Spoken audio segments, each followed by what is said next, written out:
gentle hum filled the air of Elegant Grace Jewelers, a well-lit and admired jewelry store in Portland, Maine, where sparkling displays of rings, necklaces, and gems shimmered under the soft, strategically placed lights. Each piece seemed to tell a story, a whisper of elegance waiting to adorn someone's life. Maria, a woman in her late 70s with silver curls, neatly tucked under a beret and a worn leather purse hanging from her shoulder, stepped into the store. Her warm, familiar smile reflected her pride as her dark eyes scanned the displays she had seen countless times before. This was her son Daniel's store, a place he had built from the ground up with passion and determination, turning it into a cherished cornerstone of the community. Maria often visited unannounced, bringing Daniel his favorite lunch from a nearby cafe. These moments brought her joy. Watching her son in his element, interacting with clients, and embodying the success she had always dreamed for him. However, today was different. Daniel was out for a meeting with a new supplier, as the front desk clerk politely explained. Maria decided to spend her time browsing the displays, letting her thoughts wander as she admired the pieces.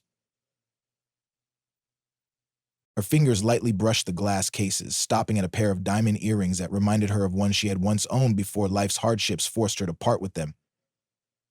A wave of nostalgia washed over her as she leaned closer to admire their sparkle, accidentally knocking one earring off its stand.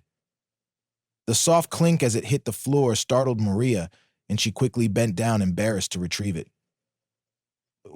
She waved her finger at me. What you doing there? As Maria reached for the earring, the sound of sharp heels echoed behind her. She looked up to find Olivia, a tall, stern-faced saleswoman she did not recognize, standing over her with an icy glare.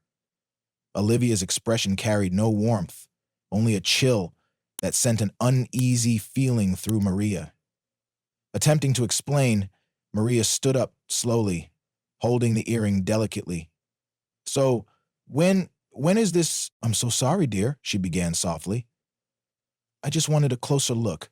This earring reminded me of one But Olivia cut her off, her tone cold and dripping with disdain. What do you think you're doing?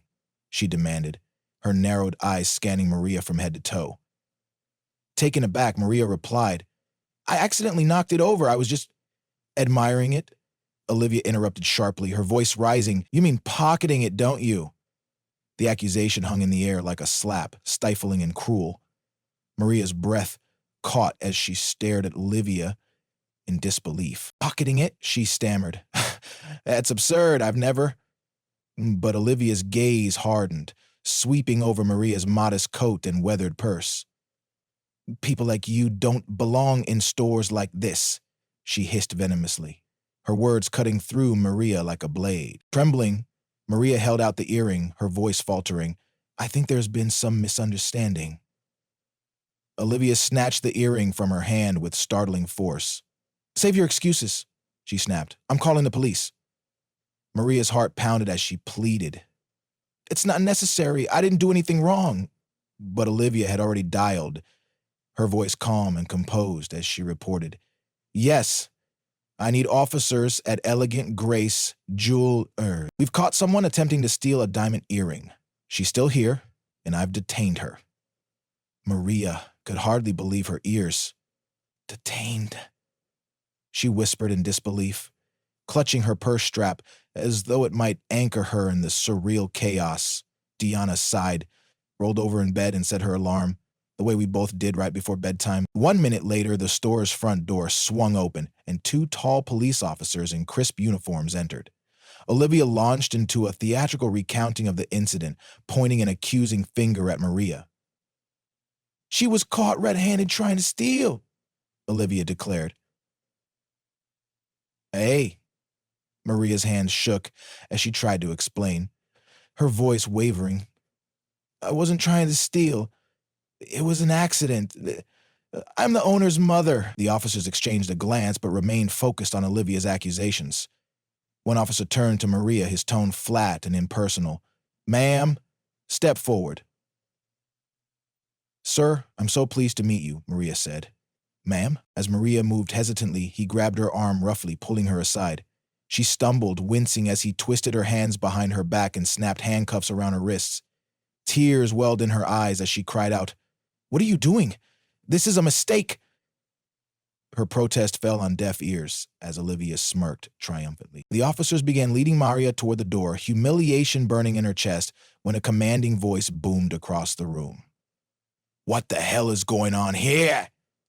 Everyone froze as Daniel strode in, his expression a mix of confusion and fury. His tailored suit was slightly rumpled as though he had rushed back. Taking in the sight of his mother in handcuffs, his anger ignited. "Take those off her," he ordered, his tone low and dangerous. The officers hesitated. "Sir? We were responding to a theft complaint. Take them off," Daniel repeated sharply. As they complied, Daniel knelt by his mother, gently rubbing her wrists. "Are you okay, Mom?" he asked, his voice softening. Maria nodded weakly, her voice trembling. "I didn't do anything, Daniel. I just dropped an earring." Rising to his full height, Daniel turned to Olivia, his eyes blazing. "Miss Olivia, care to explain why you thought accusing my mother of theft was a good idea?" Olivia faltered. "Sir, I didn't know she was your mother. She dropped the earring, and I thought—" "You thought," Daniel interrupted. "What gave you the right to assume she was a thief? Do you realize what you've done? You insulted her, me, and everything this business stands for."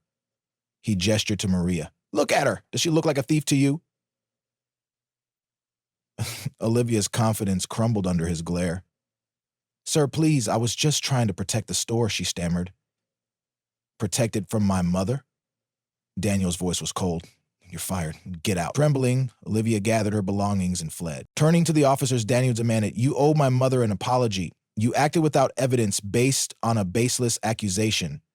One officer muttered, "We're sorry, ma'am." Maria nodded silently, her dignity bruised. As Daniel led her to a chair, he promised, "I'll make this right." In the days that followed, Daniel filed complaints against the officers and pressed charges against Olivia for defamation and assault. The incident sparked outrage, with customers in the community rallying behind Daniel and Maria. And Daniel implemented sensitivity training in the store, ensuring it became a place where everyone felt respected. After that, he had, meanwhile, Maria, though shaken, found strength in the love and support surrounding her. Together, they turned an act of injustice into a powerful call for change, reminding everyone that resilience and accountability can pave the way for a better future.